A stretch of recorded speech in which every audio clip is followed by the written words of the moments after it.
Hi, it's Dr. Elisha Van Dusen at New Hope Chiropractic. Shoulder pain can arise from a multitude of different places, from joints, from muscles, tendons, and bursae around the shoulder region, as well as from more distant locations like the neck, for example, the upper back, or even referred pain from the gallbladder. The onset of shoulder pain is highly variable, as it can arise without an obvious cause or be related to a specific mechanism of injury like work or sports.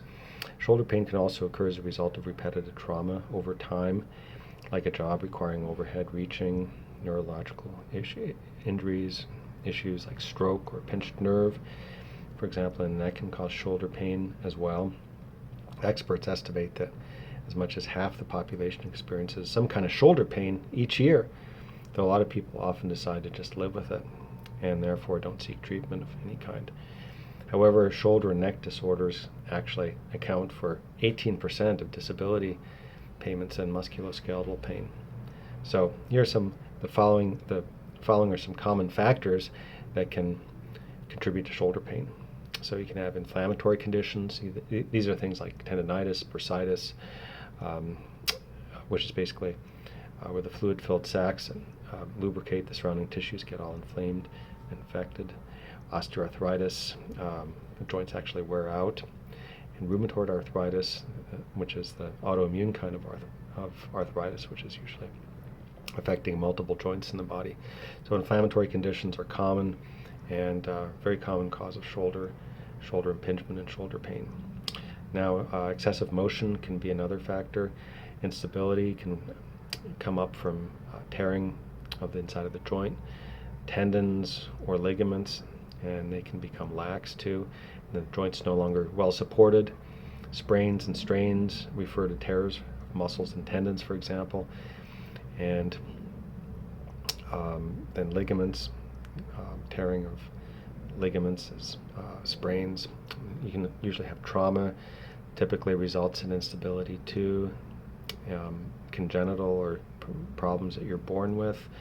And then these can result in subluxations or dislocations of the shoulder. We have even more wear and tear as it's moving improperly. It's like having bad alignment in a car.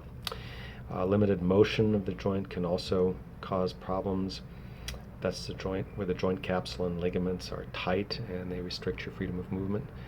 And this can happen if you've had your shoulder in a sling, for example, for a long time. It's been immobilized, and then the shoulder can freeze up, and you can have frozen shoulder or adhesive capsulitis.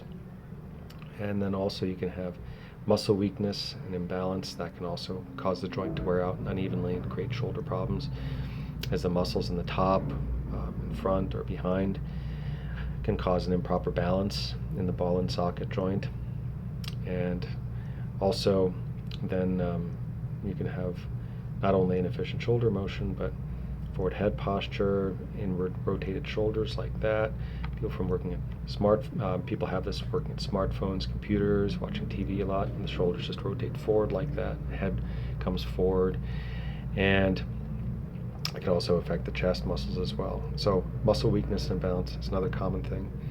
And then we can have, as a result of all this swelling and inflammation of the tendons and the bursae around the shoulder, leading to impingement. So as a chiropractor, I'm trained to diagnose and treat shoulder conditions, and test your mobilization, do exercise, rehab, instruct you how to use ice and heat properly, modify your job if it involves a lot of usage of the shoulder, also natural anti-inflammatory measures too, nutritional approaches too, and most importantly, shoulder adjustments to get the joint back in place so it's working properly. So all these things are crucial in getting the shoulder to heal properly and stay in good shape so that impingement or other shoulder issues are never a problem again. So check us out at newhopechiropractic.com. If you know somebody who's suffering from shoulder issues, or you yourself are, especially if you've never been adjusted before, good time to come in, get it checked out, and we may be able to help. Have a healthy day.